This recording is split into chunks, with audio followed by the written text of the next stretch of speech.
आज सगळीकडे जिल्हा परिषद सदस्यांचे स्टेटस दिसत असतील, पण या जिल्हा परिषद सदस्यांना पगार किती असतो ते सुद्धा पहा. तर सामान्य जिल्हा परिषद सदस्यांना दरमहा साधारण 10,000 ते 15,000 रुपये मानधन मिळतं. ही रक्कम जिल्ह्यानुसार थोडीफार बदलू शकते. याशिवाय प्रत्येक बैठक भत्ता 1,000 ते 2,000 रुपये प्रति बैठक वेगळा मिळतो. सदस्यांना आपल्या मतदारसंघात फिरण्यासाठी मासिक 3 ते 5,000 रुपये प्रवास भत्ता किंवा डिझेल भत्ता दिला जातो. काही ठिकाणी हा वेगळा खर्च म्हणून मिळतो, जेणेकरून गावोगावी जाऊन विकास कामे पाहता येतील.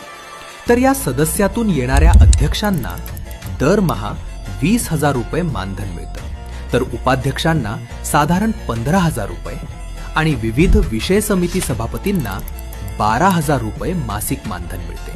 हे पदाधिकारी